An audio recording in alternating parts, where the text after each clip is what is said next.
मलाई चुनौती त्यो हाम्रो चुनौती। यो 5 वर्षलाई सामान्य अन्य चुनावहरूमा चुनिएको जस्तो सोच्नुभयो भने त्यसले अप्ठ्यारो परिस्थिति सृजना गर्छ। आदरणीय साथीहरू, मलाई थाहा छ राजनीति यसै गरी चल्छ भनेर कहीँ कतै मानिसहरू त्यही ढङ्गले दौडधुप पनि मैले गरेको कहीँ कतै देखिरहेको छु। राजनीति त्यसै गरी चल्नेवाला छैन। नथिङ, कुनै पनि चिज हिजो जस्तो चल्नेवाला छैन। काँचुली फेर्ने, सर्लकै काँचुली फेर्ने, सर्लकै काँचुली फेर्नका लागि भनेर नेपाली जनताले हामीलाई त्यो अभिमत दिएका हुन्। हामी कानुन बनाउन आएका हौँ। कानुन बनाउने प्रमुख जिम्मेवारी तपाईँहरूको काँधमा नेपाली जनताले दिएका हुन्। उनलाई थाहा छैन त्यो कानुन फेरेर उनको घरको बाटो बन्छ, उनको धारामा पानी आउँछ, बिजुली आउँछ, इन्टरनेट चल्छ, उनलाई थाहा छैन। तर तपाईँलाई थाहा हुनुपर्छ कुन धाराले कहाँ अड्काएको छ मान्छेको घरमा धारा आउन, तपाईँलाई थाहा हुनुपर्छ, अध्ययन गर्नुपर्ने हुन्छ। त्यसकारण यसपटक यो शक्तिको दौड हो, यताउता यसलाई भनेर हुन्छ कि उसलाई भनेर हुन्छ कि यसो भेटेर गएर फोटो खिचेर हुन्छ कि यो पसल बन्द गर्नुपर्छ। म आज अलिकति त्यो कुरा गर्दैछु तपाईँलाई। एज अ लमेकर, कानुन निर्माताका रूपमा तपाईँको जिम्मेवारी, हाम्रो जिम्मेवारी अत्यन्त गहन छ। कयौं पछिल्लो परिवर्तन संविधान कार्यान्वयन हुनका लागि समेत कानुनहरू बन्न सकेका छैनन्। संविधान निर्माण भएको यति लामो समयसम्म विभिन्न बाधा अडचनहरू भयो। तर नेपाली जनताले अब हामीलाई कुनै बहाना बनाउन नपाउने गरी दिल खोलेर स्पष्ट र लगभग 2/3 बहुमत दिएका छन्। अब के को बाधा, अब केले अड्काउँछ हामीले? अब अड्काउने भनेको तपाईँ हाम्रो नियतले मात्रै हो। र अर्को कुरा, धेरै लामो अनुभव त मेरो राजनीतिमा रहेन। जति समय राजनीतिमा रहे सबैभरि विभिन्न किसिमका प्रहारहरूको सामना गर्नु पर्यो। त्यो पार्टी जन्मेदेखि यसमाथि प्रहार भयो। पार्टीको नाममा मुद्दा चल्यो। यो पार्टीलाई जन्मैदेखि बुझ्ने कोसिस भयो, बचाउँदै लिएर आउन सक्यौँ। यो पार्टीको चुनाव चिन्हमा मुद्दा चल्यो। यो पार्टीको चुनाव चिन्हलाई भत्काइदिने गरी प्रहारहरू भयो स्थापित राजनीतिक दलहरूबाट, विभिन्न स्वार्थ समूहबाट, विभिन्न शक्ति समूहबाट। जोगाएर ल्यायौँ हामीले घन्टी बचायौँ, किनकि नेपाली जनताको लागि घन्टी बचाउनु पर्थ्यो, घन्टी बजाउनु पर्थ्यो। सजिलो थिएन। यो देशका सम्पूर्ण शक्तिहरू एक ठाउँमा उभिँदा पनि हामीले खुट्टा कमाएनौँ, हामी डराएनौँ, हामी हल्लिएनौँ, किनकि हामीलाई नागरिकको चेतनामाथि विश्वास थियो। एकपटक चुनाव त आओस् न अनि हामी देखाइदिन्छौँ भनेर हामीले 84 गरेका थियौँ। नागरिकले सबै हेरेका हुन्छन्, हरेक गतिविधि जनताले हेरेका हुन्छन्। जनताको चेतनालाई कसैले चुनौती दिन्छन्, जनता नै खराब भयो कि भनेर चुनौती दिन्छन्। होइन, यदि त्यस्तो हुन्थ्यो भने अघिल्लो चुनावमा हामीलाई 20-21 सिट होइन एकैपटक 2/3 दिन सक्थ्यो जनताले। तर अघिल्लो चुनावमा जनताले के भन्यो भने यी नयाँहरूलाई एकपटक हेरौँ ताकि यिनीहरू नमात्नु, त्यति मात्र सिट दिउँ र पुरानाहरूलाई सचिने अवसर दिने गरी यिनीहरूलाई पनि निमेटान नपारौँ भनेर नागरिकले विवेकपूर्ण ढङ्गले मतदान गर्यो। तर नागरिकको त्यो विवेकलाई 2/3 पाएको सरकारले चुनौती दियो। शक्ति प्राप्त गरिसकेपछि आँखामा जुन पट्टी आउँछ, अब त्यो पट्टी हामीले खोल्न सक्नुपर्छ। नत्र पुराना राजनीतिक दललाई नेपाली जनताले 34, 35, 36 वर्षमा पुरे तपाईँ हामीलाई 36 महिना 36 दिन पनि बोल्नेवाला छैन। यो कुरा बताउनेवाला, किनकि जनता अब्बल चेतनामा आएको छ। अब कानुन निर्माताको रूपमा अब तपाईँहरूको दौड स्वार्थ समूहहरूको घर घरमा होइन। गुट बनाएर काङ्ग्रेस एमालेलाई जित्दैन साथी हो, कुनै गुट बनाउनु पर्दैन। घन्टीका मुनि सबै हटाउन सक्छौँ, घन्टीसँग धेरै ताकत छ, कहीँ गुट बनाउनु पर्दैन। र आफ्नो पोजिसन के हुन्छ, म कहाँ हुन्छु, मलाई के हुन्छ, पार्टीमा मेरो हैसियत के हुन्छ, संसदमा मेरो हैसियत के हुन्छ, सरकारमा मेरो हैसियत के हुन्छ, यो म केन्द्रित राजनीतिबाट बाहिर उठ्न सकिएन र देश केन्द्रित राजनीति गर्न सकिएन भने हाम्रो हकीकत पुराना राजनीतिक दलका नेताहरू भन्दा पनि बत्तर हकीकत हुन्छ। यो कुरा म तपाईँलाई डे 1 मा बताउन गइरहेको छु। त्यस कारणले आफूलाई सेन्टरमा राख्ने होइन। राजनीति आजसम्म त्यस्तै भयो, सहमति त गरे, राष्ट्रिय सहमति गरे जस्तो भन्दै, राजनीतिक सहमति गरेको छ भन्दै विभिन्न सहमतिहरूमा नेताहरूले आफ्नो ठाउँ सुरक्षित राखे, आफ्नो ठाउँ सुरक्षित राखे, पार्टीहरूले आफ्नो ठाउँ सुरक्षित राखे। तर देशलाई सुरक्षित राख्ने हो कि होइन, देशलाई केन्द्रमा राखियो कि राखिएन, त्यो महत्त्वपूर्ण कुरा हो। यतिखेर देश केन्द्रमा छ, देशले देखेको सपना हामीले पुरा गर्ने हो। तपाईँको र मेरो मन्त्री प्रधानमन्त्री बन्ने सपनाको भारी यो देशले, समाजले बोक्दैन। मेरो सपनाको भारी बोक्नको लागि यो समाज बाध्य छैन, तर यो समाजको सपनाको भारी तपाईँहरूले बोक्ने हो। त्यसका लागि तपाईँहरूलाई मत दिएर पठाएर सामान्य कुरा होइन। यहाँ शहीदकी आमा छिन्, ध्यान दिनुहोला। कुनै पनि बिचौलियासँग साँठगाँठ गर्नुभन्दा, एक कप चिया खानुभन्दा अगाडि, उसको एक घुटको पानी खानुभन्दा अगाडि शहीदकी आमालाई सम्झिनु होला। आफ्नो छोरो चढाएर संसद छिरेकी छिन् शहीदकी आमा। सामान्य कुरा हो। देशमा बिचौलियागिरी बिगबिगी छ। मैले छोटो समयको राजनीतिमा जुन देखेँ त्यो अनुभव तपाईँलाई सुनाउँदैछु। तपाईँलाई विचलित बनाउन, तपाईँलाई प्रभावित बनाउनको निमित्त मानिसहरू दौडन्छन्। देशको परिस्थिति यस्तो छ कि सरकार बनेको बेलुकाबाट एउटा समूह सरकार ढाल्न सक्रिय रहन्छ। बनेको दिनबाट प्रत्येक पटक हामीले अभूतपूर्व जनमत प्राप्त गरेका छौँ। त्यो अभूतपूर्व जनमत प्राप्त गरेसँगै अब यिनीहरू बिच फाटो ल्याउन सकिन्छ कि भनेर ठाउँ ठाउँबाट प्रयास भएको तपाईँहरू हेर्नुहुन्छ होला नि। समाचारभित्रका नियतहरू पनि हेर्न सकिन्छ नि कहिले। त्यस्ता ठाउँबाट हामी बच्नुपर्छ। हामीलाई फुटाउने, हामीलाई गिराउने, हामीलाई गलत गराउनेहरूको बिगबिगी छ। हामी विरुद्ध पनि धेरै मत आएको छ, लाखौँ भोट छ नि जसले हामीलाई भोट दिएन। अनि विभिन्न नेताहरू छन्। प्रतिपक्षीको कमी रहँदैन, विरोधीहरूको कमी रहँदैन। फरक यति हो कि हामी कति बलियो छौँ। आफू बलियो हुनुपर्छ। अरूलाई दोष लगाएर अर्काले फुटायो, अर्काले शक्ति गर्यो, विदेशीको चाल, उसको चाल, यसको चाल, यस्ता शब्दहरूलाई अब हामीले मेटाउनुपर्छ। कसैको चाल हो। हामी मिल्न सकेनौँ भने, हामी स्वार्थको बन्दी बन्यौँ भने मात्र समस्या पर्ने। विभिन्न राजनीतिक पृष्ठभूमिबाट रासपा आउनुभएका साथीहरूलाई मेरो स्वागत छ। तपाईँहरूले कहीँ कतै हेजिटेसन भन्छ नि, कहीँ कतै तपाईँले लघुतावास राख्नै पर्दैन। मलाई पुरानो पार्टी भन्छन् कि अथवा पुरानो पार्टीहरूलाई गाली गर्दा मैले अनुहार रातो पार्नुपर्छ कि केही पनि भन्नु पर्दैन। हृदय ठुलो पारेर हामीले तपाईँहरूलाई स्वागत गरेका छौँ। खालि यति हो कि पुरानो प्रवृत्तिबाट तपाईँ टकटकिएर आउनुपर्ने छ। किनकि देश त्यस्तो अवस्था गरी नचलोस् भनेर कलिला भाइ बहिनीहरूले रगत बगाएका हुन्। हामीमाथि ऐतिहासिक जिम्मेवारी छ। यो 5 वर्ष नियमित रूपमा आएको चुनाव होइन। यो त शहीदहरूले रगत बगाएर आएको चुनाव। यहाँ जथाभावी अभिव्यक्ति दिने, यसलाई मनोरञ्जनको विषय बनाउने र हल्का खुलखुलका रूपमा प्रस्तुत हुने छुट कसैलाई पनि छैन, मलाई पनि छैन। हामी देखिरहेका छौँ। तपाईँ हाम्रा गतिविधिहरू नागरिकले हेरिरहेका छन्। भोट दिएका जनताको शिर झुक्ने काम कसैको कुनै अभिव्यक्तिबाट, कुनै क्रियाकलापबाट हुनु हुँदैन। प्रत्येक भोटको इज्जत हुनुपर्छ। हो, सञ्चार माध्यममा बोल्न रमाइलो लाग्छ, आफ्नो बारेमा समाचार आउँदा रमाइलो लाग्छ, आफ्नो बारेमा वाहवाही हुँदा रमाइलो लाग्छ। सञ्चारकर्मी साथीहरू पनि यही समाजका साथीहरू हुन्, उनीहरू मित्र हुन्। उनीहरूले कहिलेकाहीँ आफ्नो पक्षमा राम्रा कुरा लेखिदिँदाखेरि आफ्नो दङ्ग परिन्छ। तर त्योभन्दा अलिकति माथि हुनुपर्छ। तपाईँले दिने अभिव्यक्तिले वैदेशिक सम्बन्धमा के प्रभाव पारेको छ त्यो कुरा याद नगरिकन तपाईँले यस्ता किसिमका हल्का फुल्का अभिव्यक्ति दिनुभयो भने देशलाई दीर्घकालीन रूपमा असर गर्न सक्छ।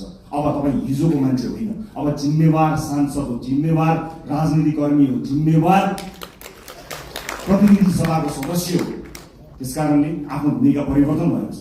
होइन जो कोहीलाई अझै पनि म अभियन्ता हुँ भन्ने लाग्छ, अझै पनि पुरानो पेसाकर्मी हुँ जस्तो लाग्छ, जो कोहीलाई म हिजोकै जस्तै भनौँ न यदि जिम्मेवार नभए पनि सार्वजनिक अभिव्यक्ति जस्तो दिन्छु त्यस्तै दिन्छु भन्ने जस्तो लाग्छ भने you are more than welcome to live this hall. तपाईँहरू सांसदको भूमिकाबाट बाहिर गर्न सक्नुहुन्छ, केही पनि फरक पर्दैन। तर होइन, अब म जिम्मेवार हुँ। अब मेरो भूमिका फेरिएको छ। देशका कानुनहरू मैले फेर्नु पर्नेछ, कानुनहरूमा संशोधन ल्याउनु पर्नेछ, नयाँ कानुनहरू ल्याउनु पर्नेछ। मलाई मत दिएका जनताको घर घरमा खुसियाली आउनु पर्नेछ र मलाई मत दिएका जनताको चुनो बोल्नु पर्नेछ। मलाई मत दिएका जनतालाई प्रभाव पर्नु पर्नेछ। उनीहरूले मैले जस्तै अस्पतालमा उपचार गर्न जाँदा बेड पाउनुपर्छ, कसैको सोर्स बिना हुने कुराको म तपाईँलाई अनुरोध गर्न चाहन्छु। सक्नुहुन्छ भने सकेसम्म आफूलाई सरकारी अस्पतालमा उपचार गराउनुहोस्। सक्नु भएन, इमर्जेन्सीको बेलामा मैले भनेको छैन।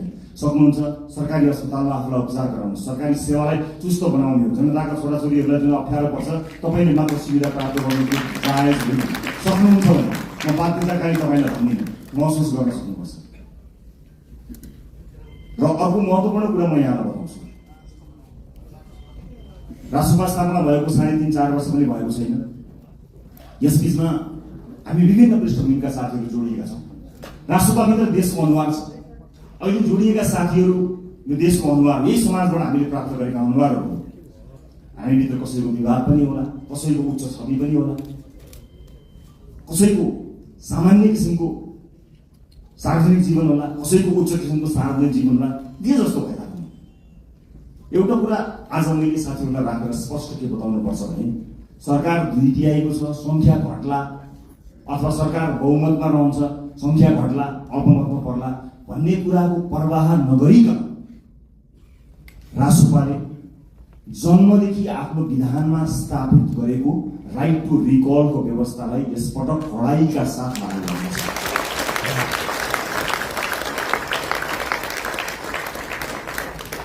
एउटा स्वतन्त्रता हुन्छ, एउटा अनुशासन हुन्छ, एउटा फ्रिडम र एउटा डिसिप्लिन। यस बिचको पातलो एउटा रेखा छ साथीहरू, त्यो रेखालाई हामीले ध्यान दिनुपर्ने हुन्छ। तपाईँको स्वतन्त्रता हनन गर्ने पार्टीको कुनै पनि उद्देश्य छैन।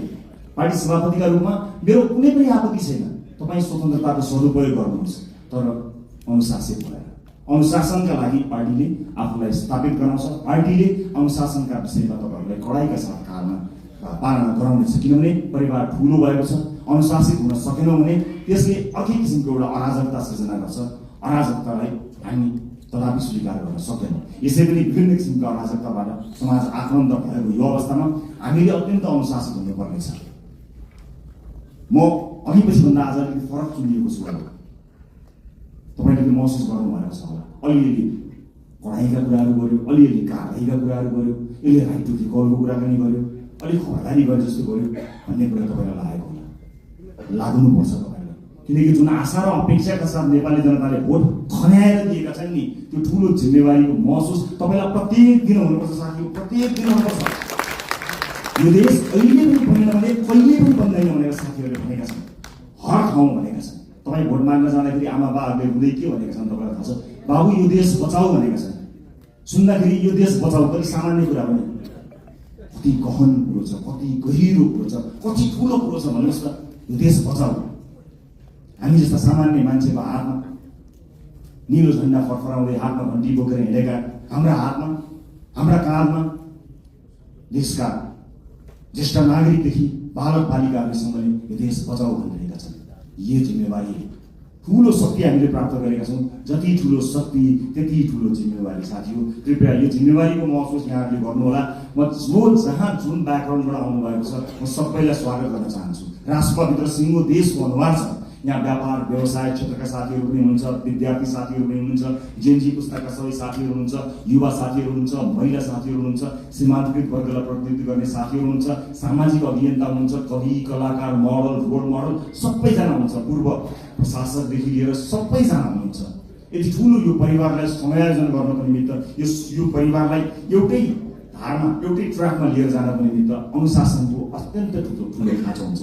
म साथीहरूलाई यति भन्न चाहन्छु, म तपाईँहरूको मिडिया प्रेजेन्सप्रति कहीँ कतै दुःख मनाउ गर्दिनँ, तर आफू अभिव्यक्त हुनुभन्दा पहिला तपाईँहरूले पार्टीसँग सल्लाह गर्नुहोला। तपाईँको सानो बोलीले मतदान गर्ने अर्को मानिसको चित्त नदुखोस्। तपाईँको सानो अभिव्यक्तिले देशका महत्त्वपूर्ण सम्बन्धहरूमा आँच नपुर्याओस्। देशका कयौँ गहन विषयहरू हुन्छन्, अर्थतन्त्र लगायतका विषयहरूमा तपाईँका हल्का टिप्पणीहरूले हामीप्रतिको आशा निराशामा बदलिन सक्छ। त्यसकारणले मैले एउटा अभिभावकको हिसाबले तपाईँहरूलाई सचेत गराउन खोजेको आजको यो भेटघाट कार्यक्रममा उपस्थित सम्पूर्ण साथीहरू। रासोपा परिवार विशाल परिवार भएको छ। यो सँगसँगै नेपाली नागरिकले हामीलाई ठुलो अभिमत दिनुभएको छ। यसको जगेर्ना गर्नु तपाईँ हाम्रो कर्तव्य हो।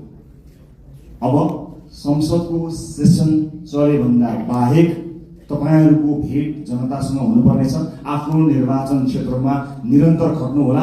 तपाईँको निर्वाचन क्षेत्रमा कुनै पनि मान्छेले दुःख पायो भने त्यसको सम्पूर्ण जिम्मेवारी तपाईँको हुनेछ, किनकि तपाईँलाई उसले जिताएर पठाएको हो, आफ्नो सुख पाउँछु भनेर पठाएको हो। तपाईँलाई सुख दिन होइन, तपाईँका माध्यमबाट मैले र मेरो परिवारले सुख पाउँछ होला भनेर तपाईँलाई भोट दिएर पठाएको। त्यसकारणले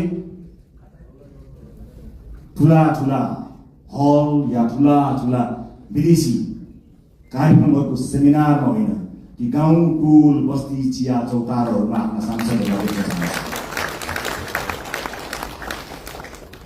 हामी सांसद भयौँ भन्दैमा त्यो सांसद भएको ब्याचले या त्यो सर्टिफिकेटले एकाएक ज्ञान दिने होइन, अध्ययनको आवश्यकता पर्छ, ज्ञानको आवश्यकता पर्छ।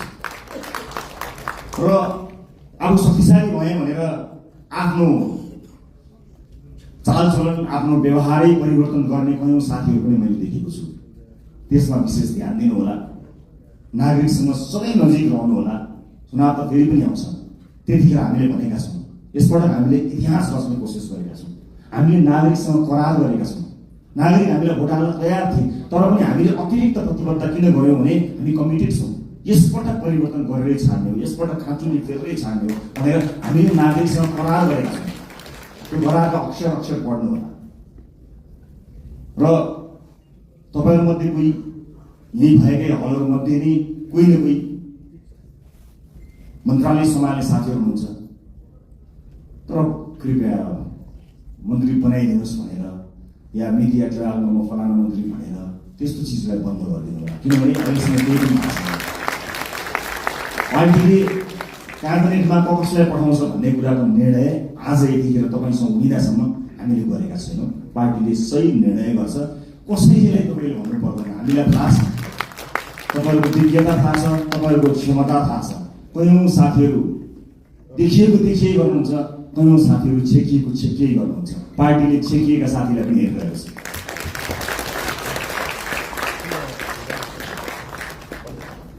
कहिलेकाहीँ कसैले जति देखाउँछु भने पनि देखिँदैन, कसैले लुकाउँदा पनि देखिन्छ। क्षमता भन्ने कुरा त्यस्तो हुन्छ। त्यस कारणले कतिपय अलि बढी चर्चामा आएका साथीहरू र चर्चामा आउन नपाएका साथीहरू सबैलाई पार्टीले हेरेको छ। कयौँ विषयका विज्ञ साथीहरू हुनुहुन्छ। म सञ्चारकर्मी साथीहरूलाई के पनि अनुरोध गर्न चाहन्छु भने सार्वजनिक चासो र सार्वजनिक छविमा आइसकेका भन्दा पनि राष्ट्रसभाभित्रका 100 विज्ञ साथीहरू यो हलभित्र हुनुहुन्छ।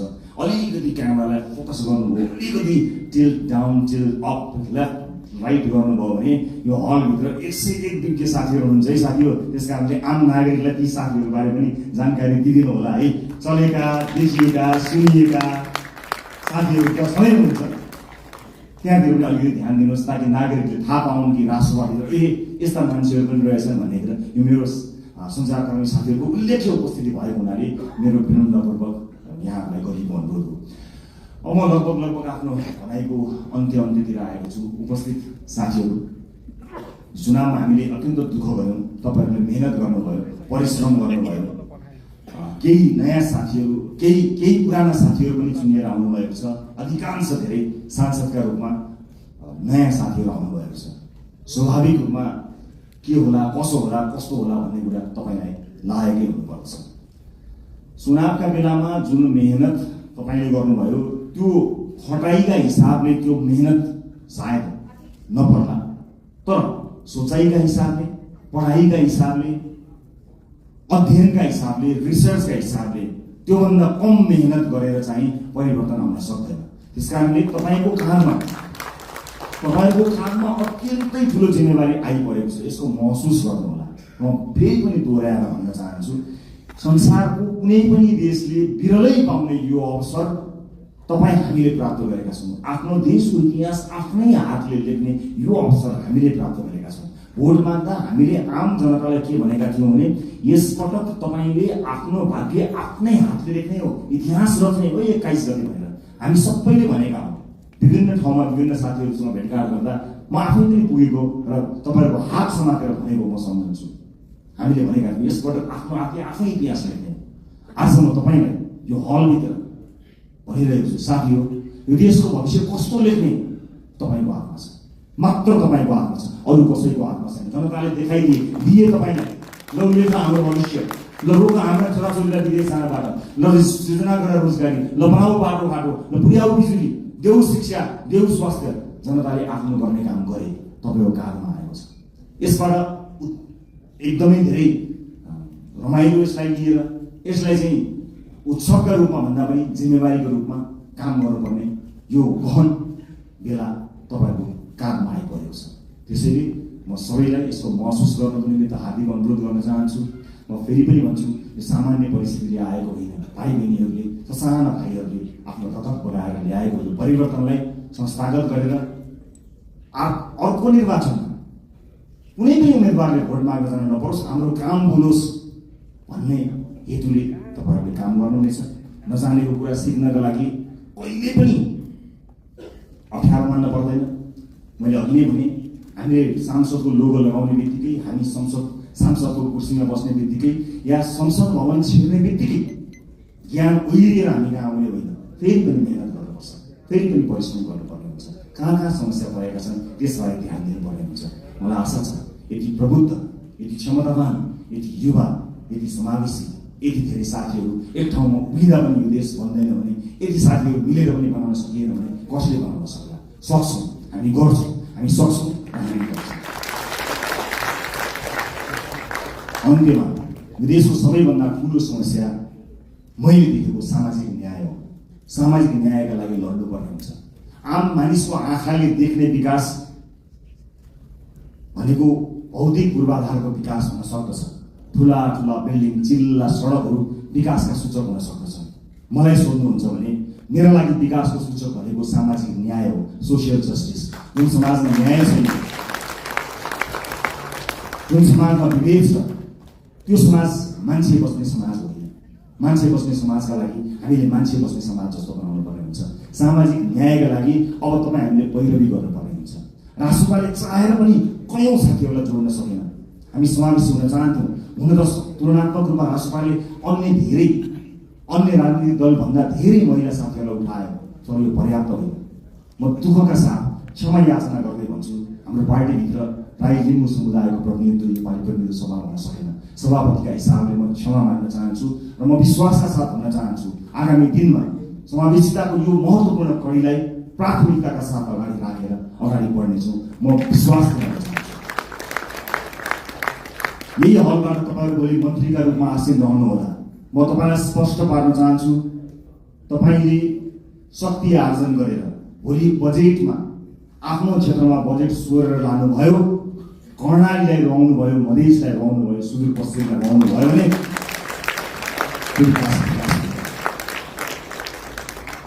सिङ्गो देश विकास हुँदा चितवन अविकसित हुँदैन, मलाई थाहा छ। त्यसकारणले हाम्रो ध्यान सिङ्गो देशको विकासमा जाने हो, क्षेत्रगत कुरामा होइन। यद्यपि कतिपय क्षेत्रहरू अत्यन्त संवेदनशील हुन्छन्, कतिपय चिजहरू महत्त्वपूर्ण हुन्छन्। जिल्लामा कतिवटा पुल भने मैले कतिवटा पुल लिएर गएँ, मैले कति किलोमिटर बाटो आफ्नो क्षेत्रमा पिच गरेँ भन्ने कुराले तपाईँलाई कीर्तिमानी बनाउँदैन। मैले अघि भने जस्तै कर्णालीमा बाटो पुग्यो कि पुगेन, कर्णालीमा अस्पताल बन्यो कि बनेन, कर्णालीमा सुत्केरी आमाले बाटोमा मृत्युवरण गर्न पर्यो कि परेन, मधेसमा मधेसमा शिक्षाको उज्यालो पुग्यो कि पुगेन, स्वच्छ खानेपानी पुग्यो कि पुगेन, बालबालिकाले पोषण पाए कि पाएन। विकासको सूचक यो तपाईँ हामीले सोचेको विकास यही हुनुपर्नेछ। अर्को पटक मैले चुनावमा बाटो लगिनँ भने, मैले अर्को पटक चुनाव जित्दिनँ भनेर तपाईँले आजदेखि लाग्नुभयो भने मैले फेरि पनि राइट टु रिकलको व्यवस्थाको बारेमा गर्नुपर्ने हुन्छ। साथीहो, एउटा चुनावबाट अर्को चुनावका लागि होइन, एउटा पुस्ताबाट अर्को पुस्ताका लागि लडेका हो। अर्को चुनाव जितौँ नजितौँ त्यो सरकारको विषय भएन, तर अर्को पुस्ताले हार्नु हुँदैन। साथी, धेरै पुस्ताले हारिसकेपछि हामी एउटा आशा अपेक्षाको दियो बाल्न सफल भएका छौँ। यसलाई निर्णय नदिनु होला। सभापतिका रूपमा म तपाईँहरूसँग सधैँ छु। म लोकतान्त्रिक पद्धतिलाई विश्वास गर्छु। वर्तमान व्यवस्था, वर्तमान संविधानप्रति प्रतिबद्ध छु। शासकीय स्वरूपमा सामर्थ्य पुग्दा केही न केही सुधार चाहिएको छ भन्ने कुराको हामीलाई हेक्का छ, तर वर्तमान व्यवस्था, वर्तमान परिवर्तन, वर्तमान संविधानप्रति हाम्रो प्रतिबद्धता डगमगाएको छैन, डगमगाउनेवाला पनि छैन र यहाँहरूले त्यसलाई डगमगाउन छैन भन्ने विश्वास गरेको छु। इतिहास रचनामा एउटा मान्छे, एउटा नेताको हात हुँदैन, एउटा पार्टीको हात हुँदैन। इतिहासको कालखण्डदेखि यहाँसम्म विभिन्न पुराना राजनीतिक दल र नेताहरूले त्याग र तपस्या गरेर आज हामीलाई यो दिन ल्याउनु भएको छ। उहाँहरूका कयौँ व्यक्तित्वहरूप्रति हाम्रो प्रश्न हो, तर इतिहासले उहाँहरूले दिनुभएको योगदानलाई नजरअन्दाज गर्ने, त्यसलाई अपमानित गर्ने हक हामी कसैलाई पनि छैन। म ससम्मान इतिहासमा उहाँले दिनुभएको योगदानका लागि उहाँहरू सबैलाई स्मरण गर्न चाहन्छु। पुराना राजनीतिक दल, पुराना सम्पूर्ण नेतागणहरूलाई म यही मञ्चबाट धन्यवाद दिन चाहन्छु र म यति भन्न चाहन्छु, इतिहास तपाईँले लेख्नुभयो, भविष्य हामी बनाउँछौँ। हाम्रा अभिव्यक्तिहरूमा कुनै पनि राजनीतिक दल र विपक्षीहरूप्रति कटाक्ष भयो भने त्यो अनर्थ हुन जानेछ। आज विजयको उन्मादमा हाम्रा समर्थक साथीहरूले विजयी भएका कारण, अत्यधिक मत आएका कारण विपक्षीहरूप्रति विभिन्न माध्यमहरूमा, सञ्चार माध्यम लगायत सार्वजनिक माध्यमहरूमा जुन ढङ्गले अभिव्यक्ति दिइरहनु भएको कता कता देखिएको छ, त्यो कदापि स्वीकार्य छैन। विजेता हुनुको अर्थ जिम्मेवार हुनु हो, विजेता हुनुको अर्थ छाडा हुनु होइन। विजेता हुनुको अर्थ विपक्षीहरूलाई कटाक्ष गर्ने अधिकार प्राप्त गर्नु होइन, त्यो लोकतन्त्रको चरित्र होइन। त्यसकारणले हामीलाई माथि धेरै आरोप लागेको छ। आज तपाईँहरू सबैलाई साक्षी राखेर म यो आरोपलाई खण्डन गर्ने जिम्मेवारी तपाईँहरूको काममा पनि बाँड्न चाहन्छु कि रासोपालाई प्राय अराजक छन्, रासोपा समर्थकहरू अत्यन्त धेरै असहिष्णु छन्, सामाजिक सञ्जालमा गाली गलौजमा उत्रन्छन्, व्यक्तिगत गाली गलौजमा उत्रन्छन्, छुनै हुँदैन, बोल्नै हुँदैन, गाली गरिहाल्छन्। त्यस किसिमको एउटा छवि बनेको छ। म सम्पूर्ण समर्थक साथीहरूलाई बताउन चाहन्छु अब त्यसबाट बाहिर निस्कनुपर्छ। रासोपाले प्रशिक्षण गर्न पाएको छैन। 3 वर्षमा आक्रमण झेल्दै आएको रासोपाले आफ्ना सदस्य साथीहरूलाई राम्रोसँग प्रशिक्षित गर्न पाएको छैन। तर यही समाजका पात्रहरू भएको हुनाले तपाईँले समाजका विभिन्न तह तबकामा लिनुभएको प्रशिक्षणले तपाईँको व्यक्तिगत आचरणलाई देखाउँछ। त्यसकारणले सम्पूर्ण रासोपा समर्थक साथीहरूलाई म जिम्मेवार भएर अभिव्यक्त हुन सामाजिक सञ्जाल, सामाजिक प्लेटफर्महरूमा, सार्वजनिक प्लेटफर्महरूमा अत्यन्त जिम्मेवार भएर प्रस्तुत हुनको लागि अनुरोध गर्न चाहन्छु। यो रासोपाले जितेको होइन, यो देशले जितेको हो। हामीले प्रमाण रासोपाको माध्यमबाट देशले जितोस् भनेर आम नागरिकले हामीलाई भोट दिएका हुन्। त्यसकारणले यो जित केवल रासोपा समर्थक, रासोपा भोटरको मात्र होइन, यो जित सम्पूर्ण देशको हुनुपर्नेछ। त्यसका लागि तपाईँ हामीले काम गर्नुपर्नेछ। अबको 5 वर्ष सहज हुनेवाला छैन। हिजोका सांसदहरूको जस्तै गतिविधि या हिजोका मन्त्रीहरूको जस्तै गतिविधि र तिनै निरन्तर त्यही चिजको निरन्तरता यो हो भने जो कोहीलाई परेको छ भने कृपया त्यो होइन। अति संवेदनशील समयमा अत्यन्त धेरै मेहनत गर्नुपर्ने समयमा हामी उभिएको हुनाले फेरि पनि तपाईँहरूलाई मेहनतका साथ अगाडि बढ्नको लागि म हार्दिक अनुरोध गर्न चाहन्छु। अन्त्यमा निर्वाचन जित्नका लागि पार्टीका विभिन्न तह र तबकामा रहेर काम गर्नुहुने सम्पूर्ण साथीहरूलाई म धन्यवाद दिन चाहन्छु। समानुपातिक साथीहरूलाई कतिपय मानिसहरूले तिमीहरू त समानुपातिक हो, प्रत्यक्ष होइनौ भनेर अलिकति फरक ढङ्गले हेर्न खोजेको देखिन्छ। म त्यसलाई विभेद भन्छु। म त्यस्ता विभेद पार्टीभित्र नहोस् भन्ने चाहना राख्न चाहन्छु। चाहे प्रत्यक्षमा रहेका हुन्, चाहे समानुपातिकमा रहेका हुन्, सबैले आफ्नो भूमिका र जिम्मेवारी निर्वाह गरेका छन्। कतिले चुनाव जित्नका लागि भूमिका निर्वाह गरे भने अब संसदमा गएर ती साथीहरूले आफूलाई अझ बढी अब्बल प्रमाणित गर्नुहुनेछ। हरेक पेसा, व्यवसाय, क्षेत्र, लिङ्ग सबैको प्रतिनिधित्व गरेर विशाल राष्ट्रपा परिवारमा आउनुभएका तपाईँ साथीहरूलाई सुपर लास्ट एउटै कुरा के भन्छु भने हामी समय र परिस्थितिले एक ठाउँमा जोडिएका हौँ। हामी यो राजनीतिक दल थिएन, हामी यहाँ गोलाकार हुने थिएनौँ भने अलग किसिमका मानिसहरू थियौँ। हाम्रा साथीभाइ अलग थिए, हाम्रो सङ्गत अलग थियो, हाम्रो काम अलग थियो, हाम्रो पेसा अलग थियो। तर परिस्थितिले हामीलाई यहाँ जोडेको जोडिसकेपछि एज अ टिम प्लेयर एउटा सामूहिक खेलाडीका रूपमा तपाईँ हामीले काम गर्नुपर्नेछ। व्यक्तिगत रूपमा कसैको आचरण, बानी व्यवहार, स्वभाव हामीलाई मन पर्नु नपर्नु बेग्लै कुरा हो। तर यतिखेर हामीले हेर्ने भनेको देशको संविधान हो, संसदको नियमावली हो, पार्टीको विधान हो। तपाईँलाई व्यक्तिगत जीवनमा जुन किताब पढ्न मन लाग्छ पढ्नुहोस्, तर हामीले पढ्ने यिनै किताबहरू हुन्। यिनै किताबभित्र हामी एकबद्ध भएर देशको संविधान मानेर, पार्टीको विधान मानेर, विभिन्न नियमावलीको अधीनमा रहेर एकै ठाउँमा एउटा टिम भएर काम गर्नुपर्नेछ। त्यसकारणले व्यक्तिगत इच्छा आकाङ्क्षा, व्यक्तिगत लाइक डिसलाइक, व्यक्ति मन पर्ने मन नपर्ने कुराहरू गौण रहन्छन्। मैले अघि पनि भने तपाईँको चाहना, तपाईँको सपनाको भारी यो देशले बोक्ने होइन, वर्षौँदेखि यो देशले देखेको सपनाको भारी तपाईँ हामीले मिलेर बोक्ने। कयौँ व्यक्तिगत जीवनमा मन नपरेका साथीहरू पनि कता कता घुम्दै फिर्दै यहीँ आएर ठोकिएका पनि हुन सक्दछन्। यतिखेर हामीले आफ्नो विवेकको अत्यधिक प्रयोग गरेर मुलुक र जनताप्रति वफादार, इमान्दार र जिम्मेवार भएर काम गर्नुपर्नेछ। म यहाँहरूको सुखद राजनीतिक भविष्यको शुभकामना व्यक्त गर्न चाहन्छु। फेरि पनि निर्वाचनलाई यति ठुलो परिणाममा ल्याउनका लागि काम गर्नुहुने पार्टीको अग्रपङ्क्तिबाटदेखि अन्तिम पङ्क्तिसँग काम गर्नुभएका सम्पूर्ण साथीहरूलाई धन्यवाद दिन चाहन्छु। मतदाता साथीहरूलाई धेरै धेरै धन्यवाद दिन चाहन्छु। देशका निजी क्षेत्रलाई म आश्वस्त पार्न चाहन्छु कि तपाईँहरू कहीँ कतै पनि विचलित नहुनुहोला। तपाईँहरूले निर्धक्कसँग काम गर्न सक्ने वातावरण हामी बनाउँछौँ। विदेशमा लगानी ल्याउनको निमित्त विदेशमा रहेका नेपाली डायस्पोराका साथीहरूलाई म यही मञ्चबाट आह्वान गर्न चाहन्छु, आउनुहोस्, मिलेर काम बनाऊ। देश निर्माणको यो महान अभियानमा तपाईँको साथ हामीलाई चाहिएको छ। सँगै मिलेर हामी त्यति बसाल्नु सङ्कल्प गर्न सक्छौँ।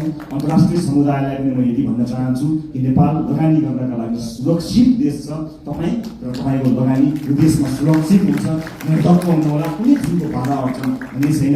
तपाईँलाई कुनै अमुक नेता वा पार्टीले संरक्षण गर्दैन, तपाईँलाई देशको नीतिले, हाम्रो नीतिले संरक्षण गर्नेछ। नीतिगत रूपमा हामी संरक्षित हुनेछौँ। देशको विश्वविद्यालयहरूले काँचुली फेर्नु पर्नेछ, उद्योग कल कारखाना चल्नुपर्ने हुनेछ, देशमा कामधन्दा निरन्तर चल्नुपर्नेछ, इम्प्लोइमेन्ट क्रिएट गर्नुपर्नेछ। यी यावत जिम्मेवारीहरू पुरा गर्नको निमित्त हामी सक्षम भएर काम गर्नेछौँ। मुलुक नयाँ मान्छेहरूको हातमा गयो, कहीँ अप्ठ्यारोमा पर्छ कि लोकतन्त्रको खतरामा पर्छ कि कहीँ कतै अलिकति अधिनायकवाद आउँछ कि जस्ता जुन शङ्का, भ्रम या आशंकाहरू कतै कतै भएको छ, म सबै चासो राख्ने, सरोकार राख्ने सबैलाई बताउन चाहन्छु कि मुलुक राम्रो हातमा छ। We will handle it with care. हामी यसलाई एकदमै केयरफुली जनताले दिएको मतलाई अत्यन्त प्रेमका साथ, अत्यन्त सौहार्दका साथ, करुणाका साथ र अत्यन्त चनाखो भएर हामी काम गर्नेछौँ। सुशासनमा नयाँ मानक स्थापना हुनेछ र मुलुकलाई आर्थिक समृद्धिको बाटोमा हामी निरन्तर लिएर जानको निमित्त अहोरात्र काम गर्नेछौँ। हस्, त्यही पनि यहाँलाई यो उपस्थितिका लागि, यो विजयका लागि र यो प्रतिबद्धताका लागि धेरै धेरै धन्यवाद दिन चाहन्छु। तपाईँ हामी सबैको जय होस्। जय देश, जय मन्दिर।